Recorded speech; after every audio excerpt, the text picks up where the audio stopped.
Oke, selamat pagi Sobat Kreatif. Assalamualaikum warahmatullahi wabarakatuh. Bagaimana kabarnya pagi ini? Semoga masih semangat ya. Eh, Perkenalkan, nama saya Yoga Cahya Pranata. Saya akan menjadi moderator dalam sesi webinar pagi ini.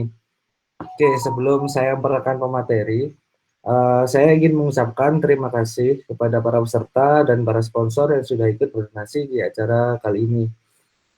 Oke, selanjutnya saya akan memperkenalkan pemateri kali ini. Beliau adalah Pak Aidina Ristiawan, MKom, atau biasa dipanggil dengan Pak Risti. Beliau adalah dosen di Universitas Nusantara PGRI Kediri. Beliau akan membawakan materi tentang coding proyekan, kenapa enggak gitu. Nah, beliau akan berbagi tips dan trik yang bagaimana cara ngoding di dalam tim itu yang baik gimana. Oke, sebelum saya memulai acara ini, saya akan membacakan peraturan webinarnya. Peserta diharapkan mematikan mikrofon dan mematikan webcam pada laptop atau PC atau handphone yang sedang digunakan. Peserta dilarang melakukan share screen selama pemateri memaparkan materinya.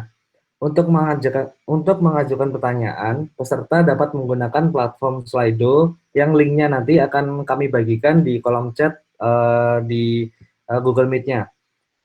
Yang terakhir, peserta dilarang gaduh selama materi berlangsung. Panitia dengan terpaksa akan mengeluarkan peserta jika tidak dapat melakukan kerjasama dengan baik. Oke, selanjutnya kepada Bapak Risti dipersilahkan.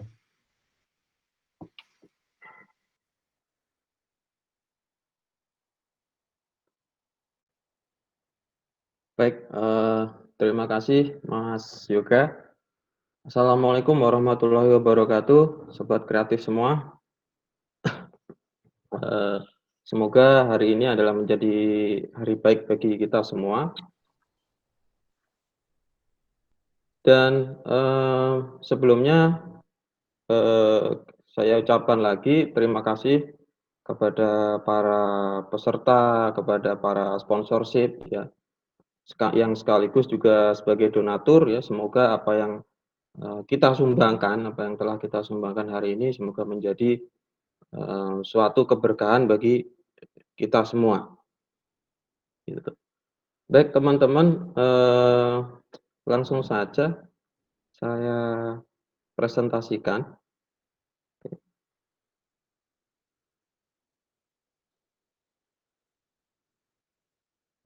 Apakah sudah terlihat teman-teman?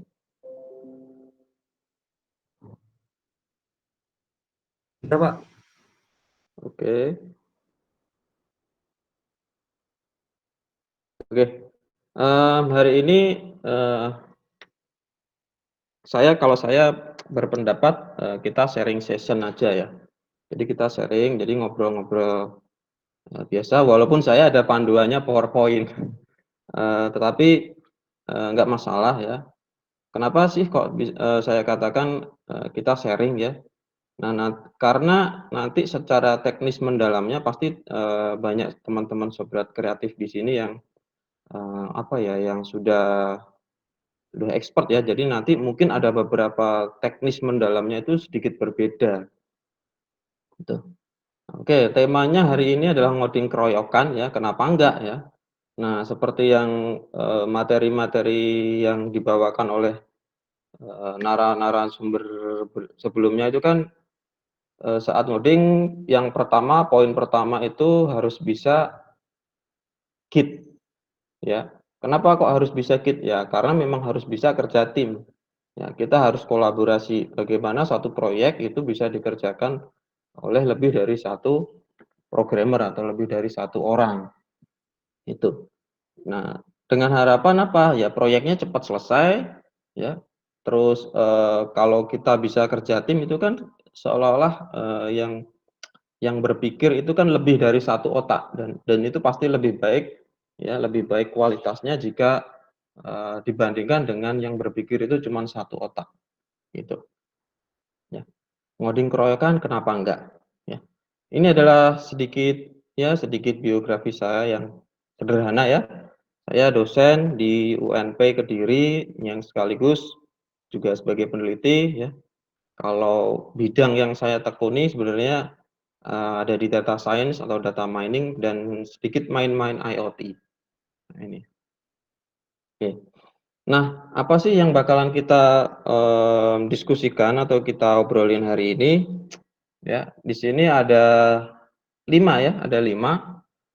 Yang pertama, apa sih version control system itu atau VCS? Kemudian kenapa sih kita butuh VCS ya? Keuntungannya apa sih kalau kita pakai VCS? Kemudian macam-macamnya atau jenis VCS-nya itu apa? Ya. Dan yang terakhir, nah gimana sih sebenarnya kolaborasinya itu gimana ya? Praktek kolaborasinya itu gimana? Kita membayangkannya gimana? Ya, nanti ada sedikit gambar-gambar ya, ada sedikit, ilustrasi, nanti kita coba kulik bersama. Oke, yang pertama version control system. Apa sih version control system itu? Jadi gampangannya version control system itu adalah sistem yang bisa mengelola atau memanajemen perubahan setiap dokumen, setiap file ataupun file-file project ya. Nah ini, jadi, ibaratnya seperti kita lihat di sini di gambar kiri ini ya. Nah, kita punya satu file atau satu project, tapi bisa berbagai macam versi. Nah, itu enaknya, ya. Itu enaknya kalau kita menggunakan version control system, ya. Nah, emang apa ya bedanya? Nah, bedanya kalau kita nggak pakai file control system ya ini, ya. Jadi kenapa sih kita kok pakai file control system? Sorry, version control system. Jadi misalkan gini nih teman-teman, ya. Mungkin di sini, saya anggap umum aja ya, kita ada mahasiswa, ada siswa SMK, ada teman-teman guru dan teman-teman praktisi ya. Nah, ibaratnya kita gini nih, ya kita ibaratnya itu, sedang ngajukan proposal ya, ngajukan proposal ke, bisa ke pimpinan kita, bisa ke atasan kita, bisa ke klien, bisa ke dosen atau guru ya. Nah ini, nah jadi kita bikin nih proposal, oke jadi satu proposal. Nah seperti ini. Nah, terus kita ajukan ya, kita ajukan ke guru kita ajukan ke pembimbing atau ke klien kita. Ternyata proposal ini ada sedikit miss ya, dan harus direvisi ya. Si klien atau si guru bilang, Mas, jangan ada yang poin ini, kalau bisa poin ini dirubah bla bla bla bla," gitu ya. Oke, kita revisi. Akhirnya, kita revisi terus kita save as, ya misalkan kita save as. Nah, seperti ini. Akhirnya kita bikin file baru ini. Oh, kita bikin proposal revisi, ya. Nah, terus kita ajukan lagi, ya. Ternyata setelah kita ajukan lagi, ada revisi lagi, disuruh perbaiki lagi, disuruh merubah lagi. Kita bikin lagi filenya, file save as lagi. Akhirnya muncul proposal revisi 1, ya. Ini, kita ajukan lagi, ternyata direvisi lagi. Revisi kedua, ya. Begitu seterusnya akhirnya. Nah, direvisi, oke, udah deh ini yang terakhir revisi 2 fix, gitu ya.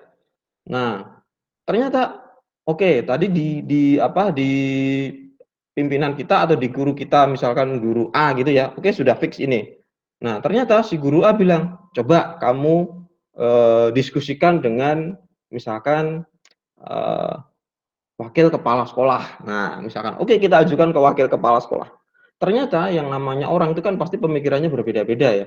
Nah, si wakil kepala sekolah juga memberikan saran untuk melakukan perubahan. Akhirnya kita revisi lagi menjadi ini, ya. Revisi 2 fix, 1 Juni 2020 katakanlah seperti itu ya. Nah, kemudian oke kita sudah perbaiki, disuruh naik lagi misalkan ya, proposal kita disuruh naik lagi, ya. Ternyata di pimpinan paling puncak ada keinginan lain lagi ya, ada keinginan lain lagi, kita disuruh ngerubah, oke dah, ini terakhir dah, akhirnya kita kasih nama yang panjang. Oke, revisi fix 2 Juni 2020 terakhir. Nah ini, ya, terakhir. Oke dah, udah deal. Oke, sama top manajemen udah deal, ya. Nah, ternyata setelah kita mau action ya, kita mau, kerjakan itu proyek atau mungkin kerjakan itu penelitian kita atau karya tulis kita, ternyata syaratnya proposal harus memenuhi mungkin kriteria, pihak sponsor misalkan. Nah, makanya kita harus revisi lagi. Wah, jadi rame kan ya, maksudnya revisinya kan jadi banyak, akhirnya waduh kita kasih nama, proposal paling final revisi 2 fix 2 Juni 2020 terakhir fix class approve ya. Nah, seperti ini kan seperti ini kan capek ya. Ini untung ini revisinya udah selesai nih, terakhir nih. Kalau ada revisi lagi ya bakalan ada lagi nih. Jadi file kita jadi, banyak seperti ini. Misalkan ditanya, "Kenapa nggak di-save aja? Kenapa harus di-save as?" Ya. Nah, yang namanya kita lagi bikin proposal itu kan pasti ada kepikiran, jangan-jangan kita nanti disuruh, catatan saya yang kemarin diambil lagi, dibutuh untuk direvisi berikutnya. Maksudnya kita bisa, rollback ya, kita rollback, ambil catatan di belakang, terus kita masukkan di catatan revisi berikutnya. Nah, makanya si ini, misalkan yang bikin proposal ini, dia nggak akan berani nge-save ya, nggak berani nge-save langsung di-save, dia harus bikin file baru supaya apa? Catatan-catatan proposal yang lama dia tetap bisa ambil ya. Dia pengen tahu perubahannya seperti apa. Nah, inilah ya. Jadi kalau kita nggak pakai version control system, itu kita bakalan jadi seperti ini ya. Untuk berbagai macam versi kita ya filenya jadi banyak seperti ini ya. Jadi ini kayak menurut saya kurang efisien ya. Nah, ini kalau file dokumen biasa sih nggak masalah ya. Kalau misalkan filenya ini file yang besar ya, desain grafis yang besar dan sebagainya, itu sangat, sangat memenuhi hard disk. Oke, ini adalah kenapa butuh version control system dari sisi, manajemen versi suatu file atau dokumen, nih ya, nih. Dan ternyata si version control system ini nggak cuman manajemen versi, ya. Dia juga bisa melakukan, manajemen untuk kolaborasi atau kerjasama, ya. Terutama ketika saat kita, ngerjakan satu project bersamaan dengan beberapa rekan tim, ya. Nah, jadi kita bisa berkolaborasi, ya. Satu project atau bahkan satu file itu bisa dikerjakan oleh, beberapa programmer. Nah, misalkan diilustrasikan seperti ini, ya, kita punya satu project, ya, kemudian kita letakkan ke, eee, repo ya, ke repo remote atau di contohnya ada di GitHub dan Bitbucket, GitLab dan sebagainya. Kita letakkan di situ, nah kemudian nanti kita bisa ngerjakan bebarengan. Nah, inilah yang dikatakan kenapa nggak kita bisa ngoding keroyokan gitu loh. Dan di saat saat seperti ini ngoding keroyokan itu memang sangat dibutuhkan banget. Makanya, eee, kemampuan kita untuk terampil atau minimal memahami VCS itu sangat dibutuhkan saat ini kalau kita kepengen jadi developer yang handal ya. Ini. Kemudian, apa sih keuntungannya ya kalau kita sudah bisa VCS? Yang pertama pasti, mmm, bentar, yang pertama pasti ada keuntungan-keuntungan ya. Ya, keuntungan pertama snapshot-nya pasti akan tersimpan. Nah, apa sih snapshot ini? Jadi snapshot ini, rekaman perubahan teman-teman. Jadi, kita ngerubah di bagian mana, kapan ngerubahnya, siapa yang ngerubah, itu kelihatan. Nah, biasanya itu ditandai dengan, eee, tanda berupa bulet-bulet kecil itu ya, itu disebut dengan kalau biasanya kita sebutnya dengan commit. Nah, jadi gambarnya seperti ini teman-teman. Jadi kalau kita lihat ya, nih. Nah, jadi di sini kalau kita lihat di gambar ini adalah, history ya, history atau snapshot-nya, snapshot perubahan kita. Jadi, pertama di initial commit. Nah, kapan sih ya? Jadi ini adalah, perubahan pertama ya, atau biasanya perubahan pertama ini ketika kita create project pertama atau create file pertama, itu kapan? Oh, ini ada tanggal 2 Juni, ini pakai anu ya, bulan tanggal tahun ya. Tanggal 2 Juni 2020. Kemudian tanggal 2 Juni juga dia lagi create file ya. Kemudian tanggal ini berikutnya, nah nih. Ini ada kayak bercabang seperti ini ada branch namanya. Nah, di sini ketahuan nih teman-teman ya. Siapa sih yang saat ini yang nge-create file? Oh, yang nge-create file itu namanya ini. Oh, Ristika DR. Ya, kapan? Ini. Ya, ini. Terus ya. Nah, kemudian di sini yang paling atas di sini yang lagi aktif kan di sini ya, yang uncommit change. Ini. Nah, di sini juga kelihatan ya sebenarnya catatan perubahannya apa. Kemudian ada perubahan file di mana? Oh, ternyata ada perubahan di file 1.txt. Ya, isinya apa sih file ini? Oh, isinya ternyata ini. Tambahan dari brand 1 dan seterusnya. Ini. Oh ya teman-teman, untuk belajar VCS ini sementara yang saya tampilkan di sini bukan codingan dari suatu bahasa pemrograman ya. Saya tampilkan saja satu teks sederhana, satu file teks sederhana supaya kita bisa fokus ke VCS-nya, jadi bukan fokus ke bahasa pemrogramannya. Gitu. Nah, jadi tampilannya seperti ini nih teman-teman, lebih detailnya. Oh, di sini ternyata ada yang paling atas ini ada penambahan materi oleh siapa? Oleh Ristika DR. Kemudian di sini ada 90A9B42 ini adalah ID hash-nya ya, jadi ID commit-nya. Jadi setiap perubahan itu pasti ada ID ya. Kalau ibaratkan di database itu ini katakanlah primary key-nya ya. Nah, jadi nanti kalau kita suatu saat butuh data yang ada di commit ini, kita bisa panggil berdasarkan ID hash-nya ini ya. Keterangannya apa sih ini keterangannya? Oh, terjadi penambahan materi. Kapan? Tadi jam 11.16 IM ya. Nih. Ini lebih detailnya oleh siapa? Ristika DR, emailnya ini bla bla bla. Kemudian di sini ada parent ya. Ada parent itu commit ini dia sebelumnya mengacu ke siapa?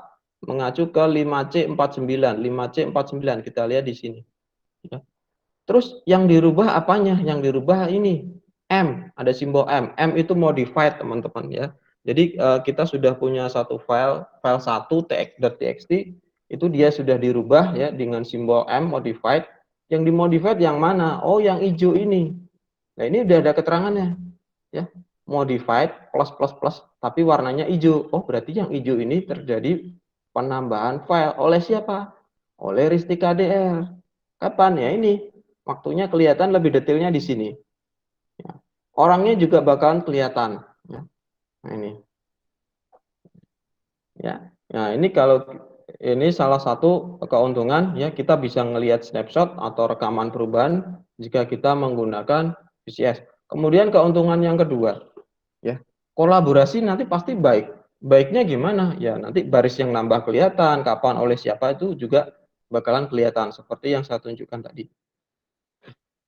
Oke, teman-teman. Nah, berikutnya coba ya saya tunjukkan contoh untuk untuk kolaborasi ya.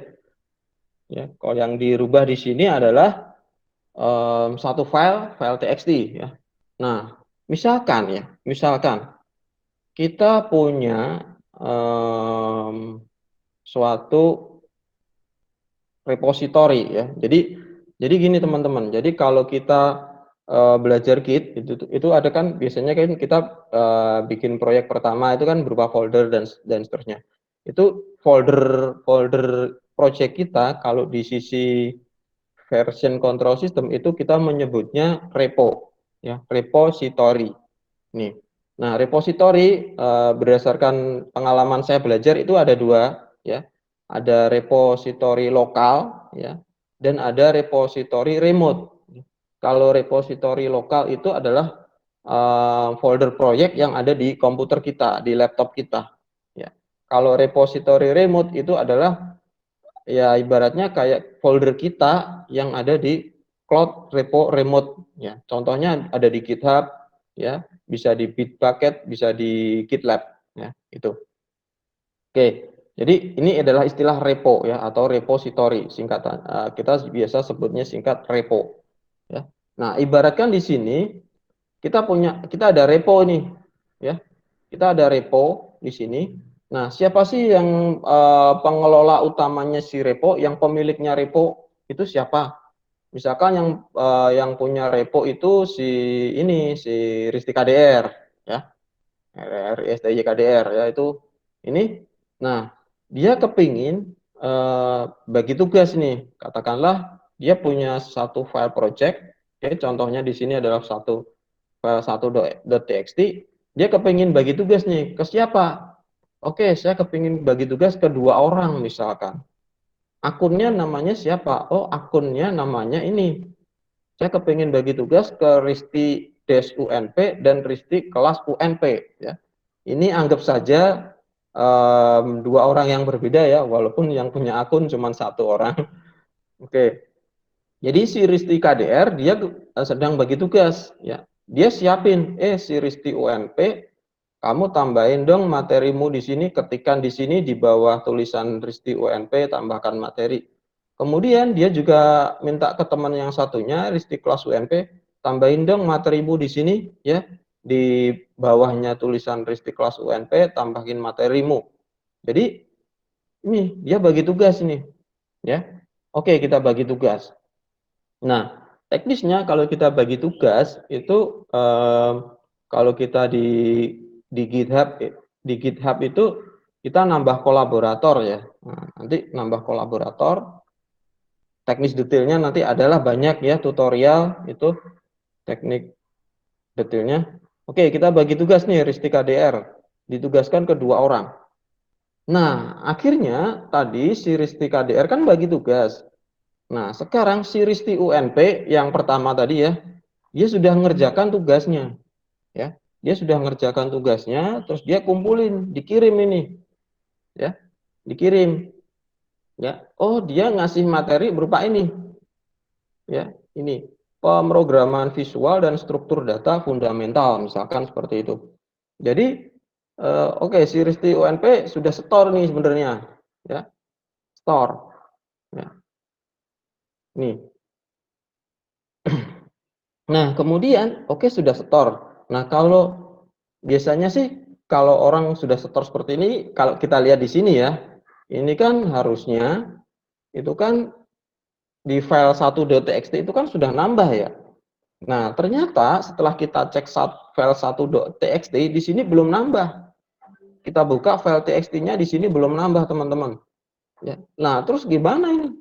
Dia sudah setor loh, tapi dia belum nambah. Nah, makanya di istilah VCS itu ada istilah merge, ya, atau gabungkan. Ya. Kita harus nge-merge, ya, kita harus gabungkan apa yang disetor, ya, apa yang disetor si Risti UNP ke file ini, ya. Ini kita merge, ya. Nah, setelah kita merge, hasilnya akan menjadi seperti ini.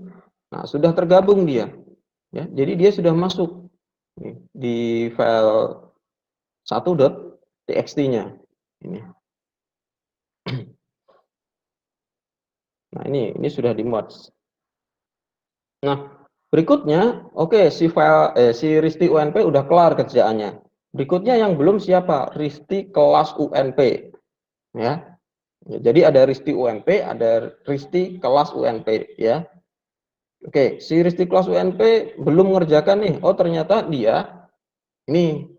Oh, ternyata dia nambah, ya. Dia nambah. Dia ngerjakan ini. Tetapi dia langsung akses di repo remote-nya, langsung di GitHub, ya.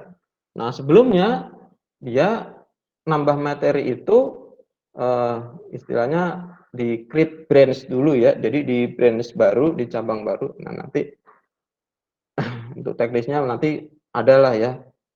Jadi dia ngisinya ini, nambahnya ini, ya. Nih. Nah, tadi kan yang 1.2 Risti UNP nambahkan pemrograman visual, struktur data fundamental kan udah. Ternyata si Risti kelas UNP ini dia nambahkannya di sini. Dia salah tempat ini sebenarnya, ya. Ini salah tempat. Tapi oke, nggak masalah. Kita biarin dulu. Nah, si Risti kelas UNP ini dia sudah ngajukan, ya. Dia ngajukan, supaya si ini, si tambahannya dia ini dimasukkan ke file 1.txt, ke file project lah ya kalau di programming. Nah, kita lihat ini dari sisi yang punya repo utama tadi Risti KDR, ya. Kita lihat, oh filenya masih ini, oh enggak ini, oh dia bener, dia ini nambahin ini, tapi kok salah tempat ya di sini. Harusnya dia kan di baris di bawahnya Risti kelas UNP tambah materimu di sini, harusnya kan di sini ya, di bawah sini. Tapi dia salah nih di sini, ya. Oke lah, kita edit aja ya. Ya, kita langsung edit di sini.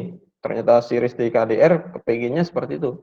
Ternyata kita nggak bisa teman-teman langsung ngedit hasil kerjanya si Risti kelas UNP langsung kita edit, nggak bisa. Ya, harus apa? Ya harus kita merge dulu ya, harus kita gabungin dulu dengan proyeknya atau file 1.txt. Nah, seperti ini teman. Ya. Nah, kita gabung akhirnya jadinya ya tetap salah seperti ini, ya kan? Ya, 1, 2 ini adalah materinya Risti UNP, kemudian berikutnya ini adalah materi dari Risti kelas UNP. Nah, ini kemudian kita modifikasi lah ya. Oke, kita berbaik hati, kita modifikasi, kemudian kita simpan lagi ya, kita commit lagi. Nah, akhirnya kita rubah menjadi seperti ini. Ya. Nah, ini adalah kebaikan dari si Risti KDR tadi yang punya repo asli ya, yang minta bantuan kedua orang tadi. Nah, setelah kita perbaiki seperti ini, ternyata si tadi Risti kelas UNP kan udah kita perbaikin, dia nyadarnya belakangan, ya. Dia nyadar, oh tadi saya salah posting ya, tadi saya harusnya ngetiknya itu di bawah Risti kelas UNP tambahkan materimu di sini, bukan di atasnya, ya. Nah, dia ngedit, ya. Dia ngedit terus diajukan lagi. Nah, akhirnya muncullah ini permintaan untuk kita memasukkan di file 1.txt ya, permintaan kita untuk gabungkan apa hasil editannya dia ke project kita, ke file 1.txt. Nah, dia editannya gimana? Oh, dia editannya ini kelihatan nih, ternyata dia menghapus dari catatan dia yang pertama yang belum masuk ke file txt ya, yang belum direvisi sama Risti KDR tadi. Nah, dia ngedit yang ini, kerjaannya dia sendiri, bukan yang terakhir ya. Bukan yang terakhir sudah kita modifikasi tadi ya. Dia ngedit pekerjaannya dia sendiri. Ini ya, ini ada di blok warna merah. Apa sih di blok warna merah? Di blok warna merah ini adalah dia dihapus ya. Baris ini dia dihapus. Nah, ini. Dia dihapus. Ini ya, ini istilahnya kalau di peta itu ada kayak apa ya namanya? Catatan kalau hijau apa, kalau merah itu apa ya ini ya. Kalau merah ini dihapus ini baris ini. Oh, baris 13 14 dihapus. Terus dia nambahin di sini di bawah. Nah, ini. Nih. Dia nambahin kalau tadi kan awalnya kan ini ya. Dia cuma nambahin pemrograman visual sama pemrograman database. Ternyata dia ngerevisi sendiri hasil kerjanya dia menjadi ya, sudah diletakkan di tempat yang benar dan mata pelajarannya diganti ini pemrograman visual lanjutan, bukan pemrograman visual. Jadi ada tambahan lanjutannya. Nah, sementara hasil file yang sudah yang direvisi sama si siapa Risti KDR yang punya repo itu tadi sudah jadi seperti ini, ya sudah jadi seperti ini. Wah, gimana nih? Oke lah, kita merge aja. Ya, kita gabungin aja, kita timpa saja ya. Kita replace lah ya gampangannya teman-teman. Nah, ternyata setelah kita merge ya, menurut pikiran si Risti KDR, dia supaya biar bisa langsung ke replace, dia ternyata ini muncul konflik nih teman-teman. Ya. Jadi konflik ini kenapa sih? Ya. Bukti ada tanda konflik itu ini ada pesannya seperti ini. There was a merge conflict. Jadi ada penggabungan yang sedang konflik ya di sini Yang konflik yang mana? Yang merah. Oh ini, ya, ini. Ini ada keterangan. Yang konflik yang mana? Oh ini ada nih. Kita ditunjukin teksnya. Di file 1.txt itu ada yang konflik teman-teman. Ada yang tulisan yang sama. Bukan tulisan yang sama ya. Ada tulisan lain tetapi di baris yang sama. Ya ini. Jadi ada tulisan lain tetapi di baris yang sama. Ini ketahuan ini.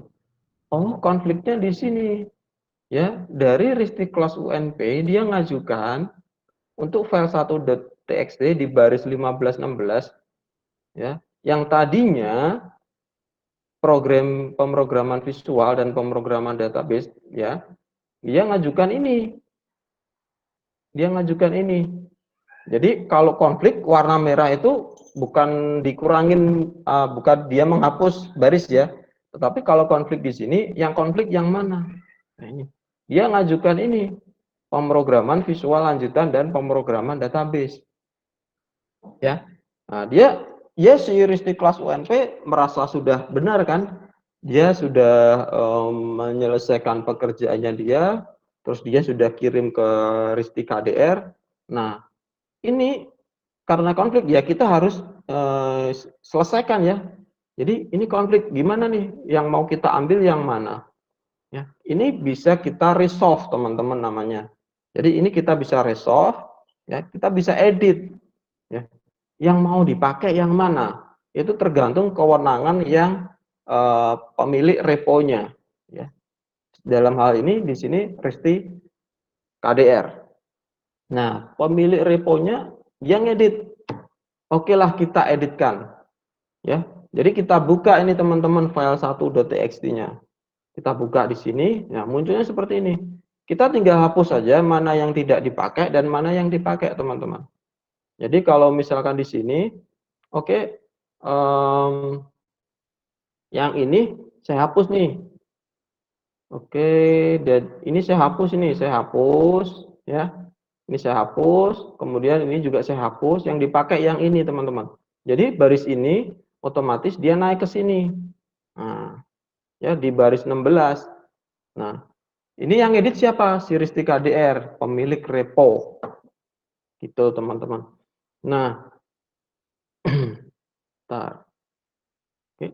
Nah, setelah kita edit, ya, kemudian si Ristek KDR, ya, dia sudah berhasil nih ngedit, ya. Kemudian dia commit lagi, ya. Maksudnya di commit ini adalah kita simpan perubahannya. Jadi kalau VCS itu setiap ada perubahan itu kita simpan, teman-teman.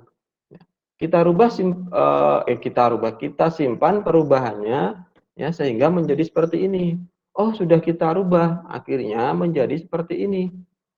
Baris 1516 ya. Yang tadinya pemrograman visual. Nah, ini kita lihat nih apa ya? Legenda. Kalau di peta itu legenda. Jadi si tadi tulisan pemrograman visual dan tulisan pemrograman database kita hapus, kita gantikan dengan pemrograman visual. Ada tambahnya lanjutan, ya. Kemudian yang kedua adalah pemrograman database.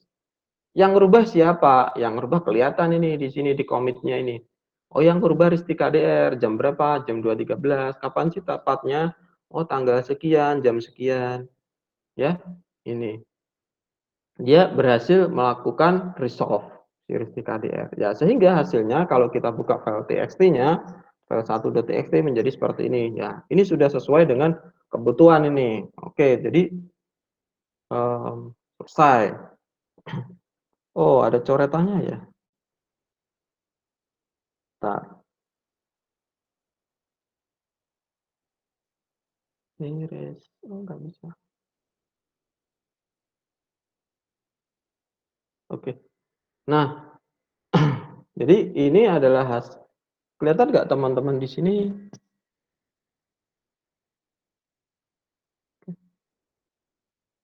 Kok layar saya beda ya? Oke, nggak masalah. Nah, jadi ini adalah hasil dari hasil resolve-nya si Ristek KDR, ya. Ini. Kemudian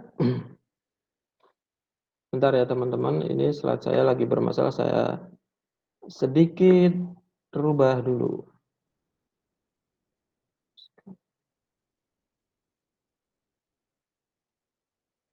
Oke. Di slide tadi sampai tadi sampai sini. Oke, tadi sampai sini ya teman-teman. Oke, ini tadi ini yang belum di-resolve. Kemudian ini waktu kita commit ya, ini sudah di-resolve. Ini terus, nah hasilnya jadi seperti ini. Ya, ini adalah setelah kita resolve ya, jadi konfliknya sudah kita selesaikan ya dengan cara adat dan seterusnya ya.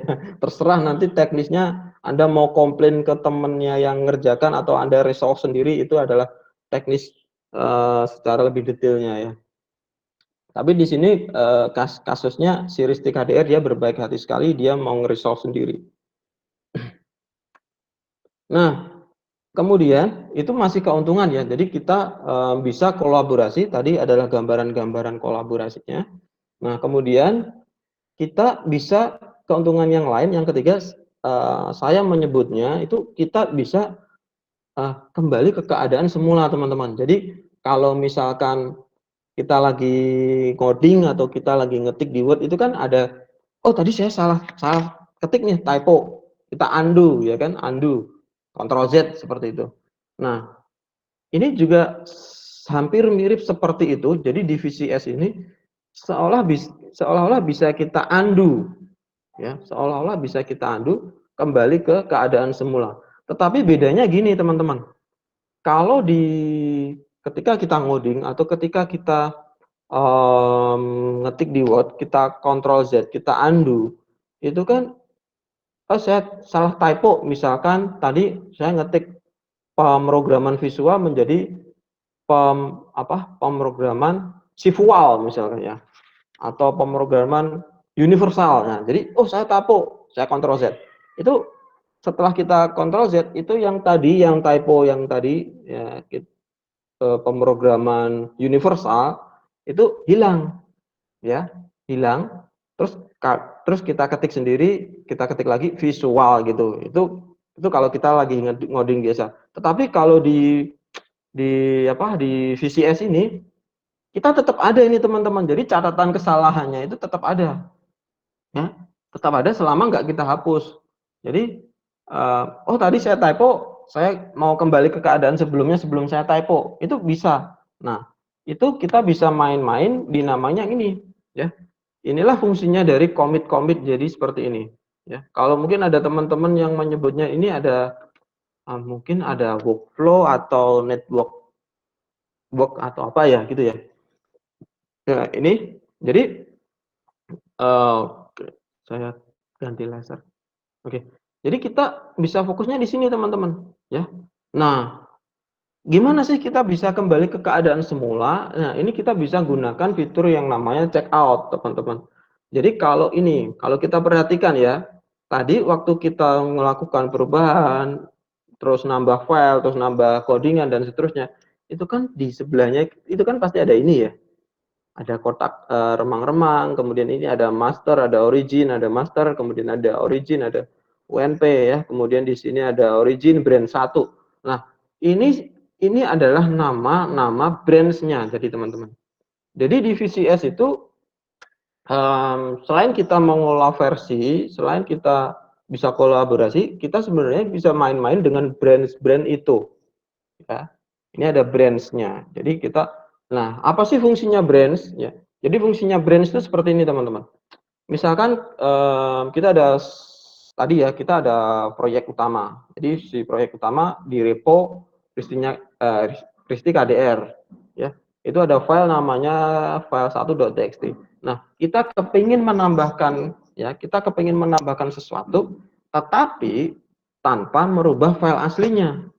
Nah, caranya gimana?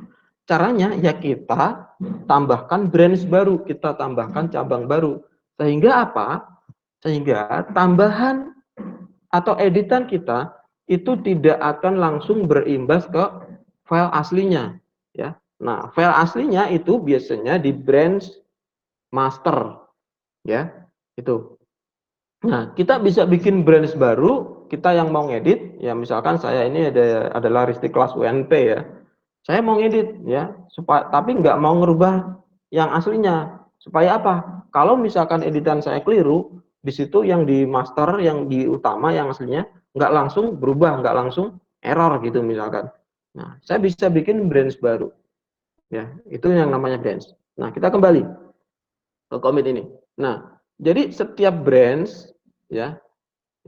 Jadi di dalam commit itu selain kita bisa bermain-main branch, itu kita bisa main-main dengan apa yang disebut istilahnya seperti pointer ya teman-teman. Nah, jadi pointer itu mengarah kemana? Ya, itu ibaratnya kayak apa ya? Ya penunjuk ya, penunjuk. Nah, kalau seperti ini misalkan ya, di sini kan ada yang abu-abu cerah, kemudian ada abu-abu gelap, teman-teman ya. Nah, di sini ada yang abu-abu gelap. Ini tandanya apa? Dia si pointernya, ya pointer tersebut biasanya namanya head, ya head atau kepala, ya. Itu dia merujuk ke sini, yang paling terakhir, ya, ke sini, ke branch master yang utama di sini. Nih, ya. Kalau kita ngerubah pointer tersebut, ya, misalkan kita rubah ke sini, thread, ya. Jadi yang aktif misalkan tadi di sini master yang gelap ini, jadi ada branch master terus gelap itu ada di sini teman-teman. Ya. Nah, kalau sudah pindah di sini, maka ketika kita buka file aslinya, file aslinya itu akan sesuai dengan kondisi pada saat ada di commit ini teman-teman. Jadi ketika tadi kita typo terus kemudian kita commit ya, misalkan ada di sini, terus oh saya mau rollback kembali ke sebelumnya, ke siapa? Ke sini, ya sebelum ada merge dan sebagainya. Oh ke sini, ya. Nah setelah si headnya ini dipindah ke sini, itu file aslinya ini, file 1.txt-nya akan sesuai dengan keadaan yang ada di sini. Nah tapi ini belum ada gambarnya ya, mohon maaf saya belum sempat bikin contohnya. Jadi seperti ini, pindah ke sini. Nah, nih. Ya, jadi kita fokus di sini ya. Kalau kita kepingin undo redo ya istilahnya kalau di Word undo redo, kalau di editor lain juga undo redo ya. Itu kita bisa main-main di sini di headnya ini, di pointernya ini. Kita bisa pindah kemanapun ya. Cara pindahnya gimana? Ya kita kepindah ke ID commit-nya ya. Nah, ini ID commit-nya. Ya, makanya di sini setiap commit itu punya ID. Nah, makanya ini primary key-nya. Kalau kita sudah punya ID commit-nya ini, kita bisa pindah ke commit manapun, teman-teman. Nah, jadi ini adalah beberapa keuntungan ya, teman-teman, kalau kita menggunakan VCS. Nah, berikutnya apa sih macam-macam VCS itu? Nah, kalau VCS itu sepengetahuan saya itu kan ada macam-macam ya, kita bisa gunakan Git, kita bisa gunakan Subversion, Mercurial, GitHub, GitLab, ya, ada banyak lagi lah ya. Sepengetahuan saya ada beberapa itu ya, ada Git, Mercurial, dan seterusnya. Nah, terus toolsnya apa ya? Terus toolsnya juga macam-macam ya sebenarnya. Kalau saya lagi waktu belajar itu menggunakan Git ya. Jadi Git itu adalah VCS tetapi untuk repo lokal. Jadi di komputer kita ya. Kemudian saya kombinasikan dengan GitHub ya untuk repo remote-nya. Ini. Terus, nah bagi Anda yang suka main-main main-main di terminal atau konsol itu Git itu ini yang Git konsol ya tampilannya seperti ini teman-teman. Nah, terus tadi saya sempat bilang itu kan ada pointer ya ketika kita mau undo ya, kita mau kembali ke keadaan sebelumnya, itu pointer kalau kita main di Git konsolnya atau di terminalnya itu kelihatan teman-teman. Jadi seperti ini. Nah ini headnya. Ini kalau headnya ini kita pindah ke sini, misalkan ya ke commit ini, maka si file 1.txt-nya itu akan menyesuaikan isinya berdasarkan keadaan atau commitnya di sini. Nah ini hebat kan VCS ya. Jadi seperti itu. Kemudian toolsnya kita juga butuh yang namanya Nah, bagi kita yang teman-teman yang nggak pengen, "Oh, saya ribet ini ngetik-ngetik seperti ini," kan kita harus hafal terminal Linux dan sebagainya ya. Nah, saya nggak mau, saya kepengennya klik-klik. Nah, kita bisa pakai yang namanya Git, GUI client ya, Git Graphical User Interface Client. Itu ada macam-macam juga teman-teman, ada yang namanya Git Kraken, Sourcetree, Tortoise Git, kemudian GitHub, kemudian dari GitHub sendiri dia juga munculkan namanya GitHub Desktop ya, ini. Nah, kemudian, sebenarnya ini di dalam langkah teknis detailnya ketika kita melakukan version control atau pengendalian versi ya, kontrol versi, itu ada teknisnya seperti ini teman-teman ya kurang lebihnya, ya. Jadi nanti pasti ada sedikit perbedaan dengan teman-teman yang sudah pernah atau yang sudah, berpengalaman banget di sini ya. Jadi kalau kita cuman sebagai version control, ya kalau di ini, kalau yang tulisannya merah ini, kita menggunakan repo remote ya, kalau kita cuman pakai repo remote saja boleh, ya kalau cuman version control ya.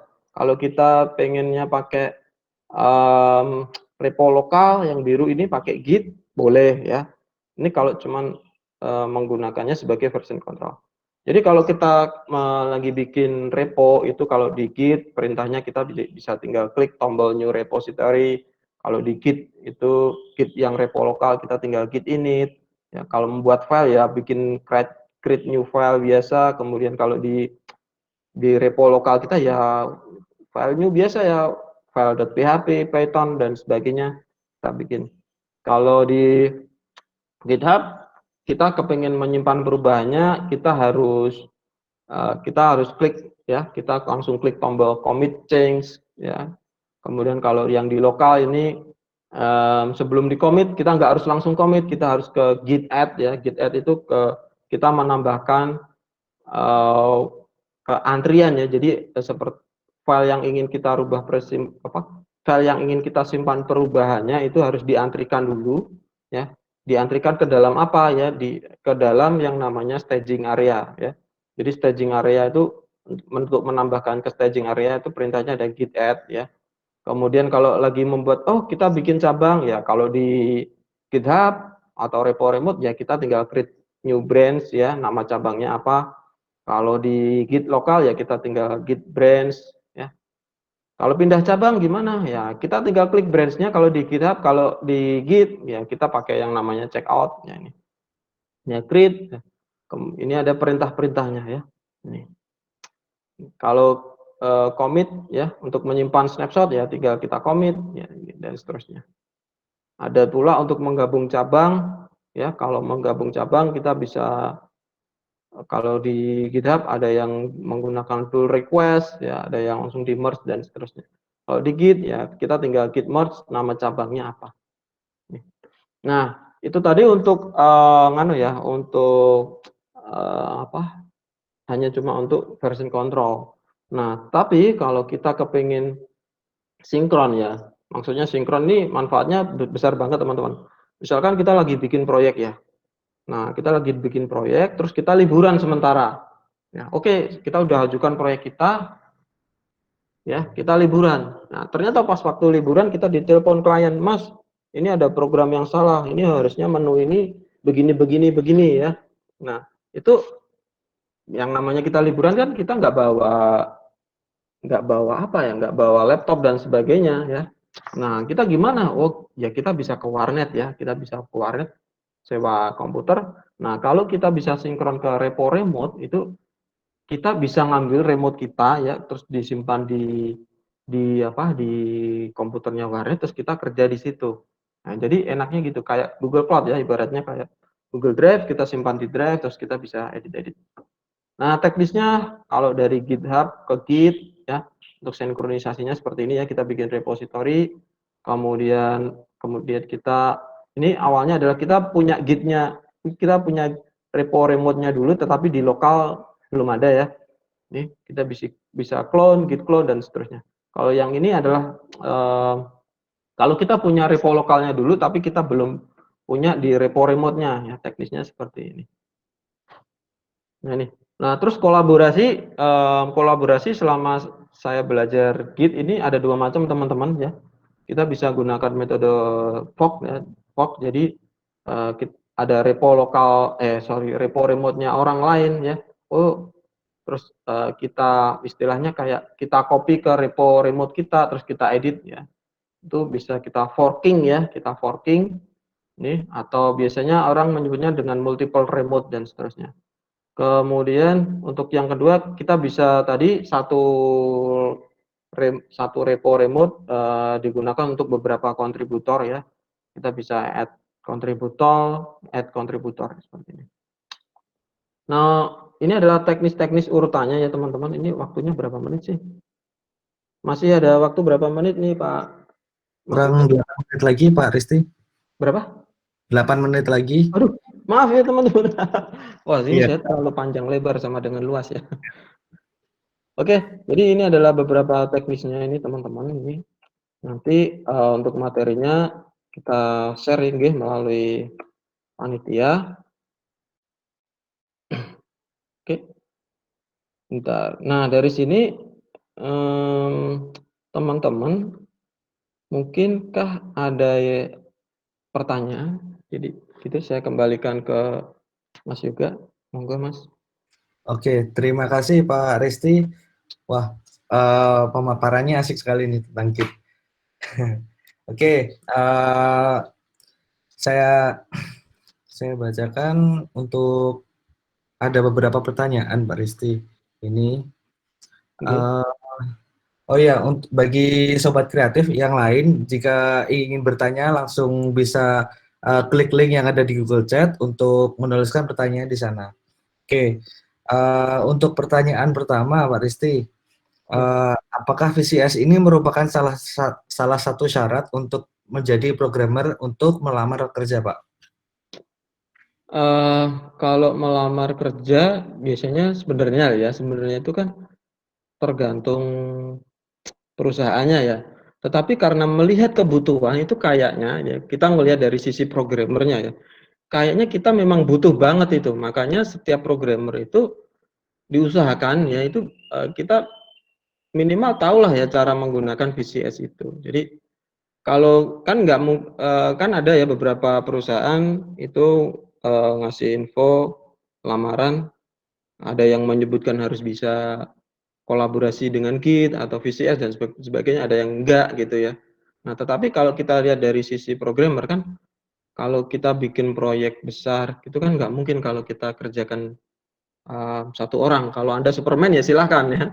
Kalau Anda kepingin bikin tim kayak Avenger ya, satu pekerjaan dibagi dengan beberapa hero, nah itu lebih bagus lagi. Nah, kalau Anda Superman silahkan.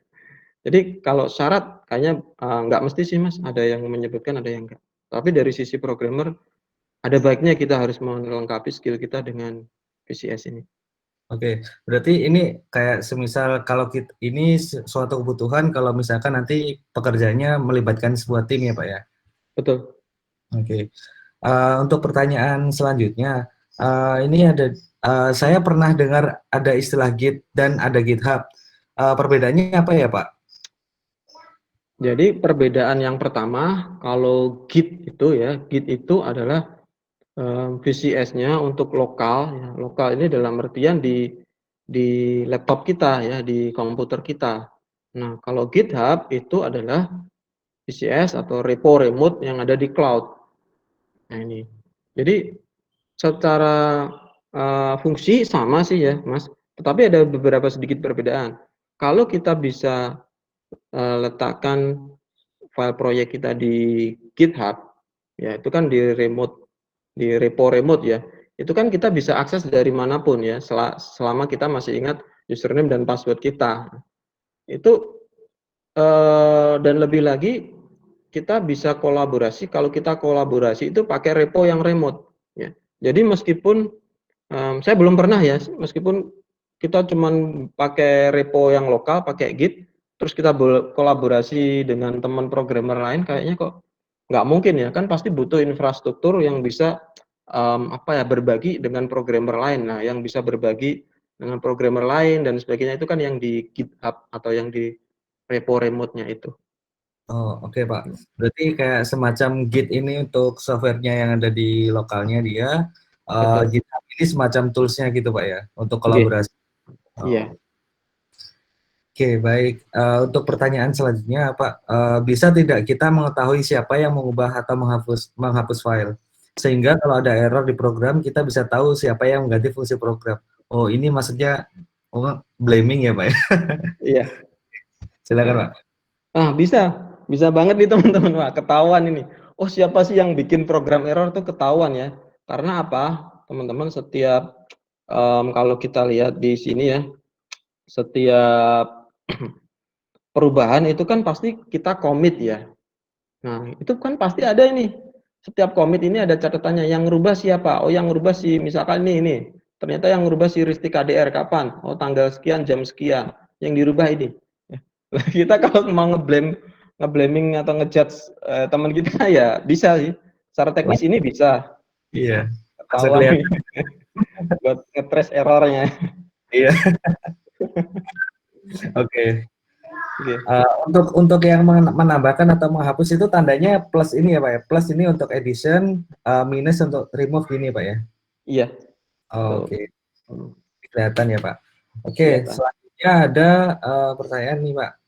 Misalkan ada user A, B sama C ini, terus ternyata terjadi konflik di codingannya. Nah, apakah bisa dirubah sesuai komitan dari user A atau user yang punya repo Pak? Gitu. Jadi tanpa harus mengedit satu-satu. Jadi yang punya repo si A. Yang punya repo si A, nah si B sama si C ini ikut Jadi, kolaborasi. Nah, ternyata waktu di merge terjadi konflik nih. Yang melakukan perubahan nih cukup dari sisi A saja ini bisa nggak Pak? Jadi tanpa harus satu-satu untuk benerinnya gitu. oh bisa. Bisa. Jadi seperti yang ini ya, yang seperti yang tadi kita jabarkan di sini ya, ini jadi ada oh mana ini bukan yang konflik ini. Jadi memang biasanya loh ya kalau secara teknis banyak orang tuh saya nggak tahu. Biasanya itu yang melakukan atau yang menyelesaikan ketika konflik itu si yang punya repo, biasanya seperti itu. Jadi ini mana ya? Nah ini kelihatan nih. Ya. Jadi Oke. ini tadi yang saya contohkan ini memang yang ngerubah ini yang nge-resolve itu adalah yang punya repo. Ini Hmm. bisa teman-teman. Oke, jadi bisa ya Pak ya. Oke, Oke. untuk pertanyaan terakhir Pak Risti. Eh GUI untuk Git yang paling mudah apa ya Pak ya? Jadi interface-nya Pak. Nah, Yang disarankan kalau Risti apa? oh, interface yang paling mudah ya. Nah, dulu saya pernah belajar nih, kan saya sebelumnya itu eh, kalau Git itu kan sukanya konsol ya. Belum pernah nyoba yang Git GUI, jadi masih ketik-ketik terminal gitu. Terus, oh ada Git GUI ternyata. Nah, itu kalau yang lagi favorit sekarang itu kan kayak Git Kraken, Tortoise, Git itu ya. Yang mana tadi ya? Nah, ini ya. Nah, cuman di komputer saya, oh saya sebenarnya pengen nyoba ini. Saya pengen nyoba SoftStream misalnya. Ternyata saya install di laptop saya nggak support gitu. Akhirnya saya coba cari, oke ya saya cari Git Kraken. Oh, Git Kraken ternyata size-nya cukup besar ya, 100 mega lebih. Terus akhirnya saya cari alternatif, saya ketemunya yang ini. Nah, Git Ahead ini namanya. Jadi teman-teman kalau Anda kepingin Git GUI yang paling mudah itu seperti apa, sebenarnya tergantung personalnya masing-masing ya teman-teman. Uh, Anda lebih sukanya model yang bagaimana? Nah, berarti ini kita harus harus coba satu persatu seperti itu. Jadi kalau saya pribadi, saya menggunakannya ini Git Ahead. Walaupun ini nggak begitu terkenal ya, karena dia Hmm. cuman size-nya cuman nggak sampai 20 mega ya, tapi dia sudah cukup memberikan informasi tadi perubahan-perubahan snapshot yang ada. Jadi cocok-cocokan Pak ya. Ya betul. Oke. Kalau saya sih biasanya pakai yang source tree sih Pak. Kalau Iya, Linux pakai Kraken. iya. Itu bagus itu sebenarnya Git Kraken itu. Tampilannya juga bagus ya. Oke. Mungkin Sudah selesai. Mungkin terima kasih Pak Risti atas waktunya. Oke. Sebentar, saya present dulu.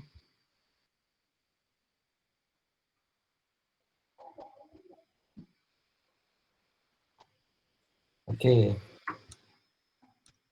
Oke, terima kasih Pak Risti atas pemaparannya yang sangat luar biasa.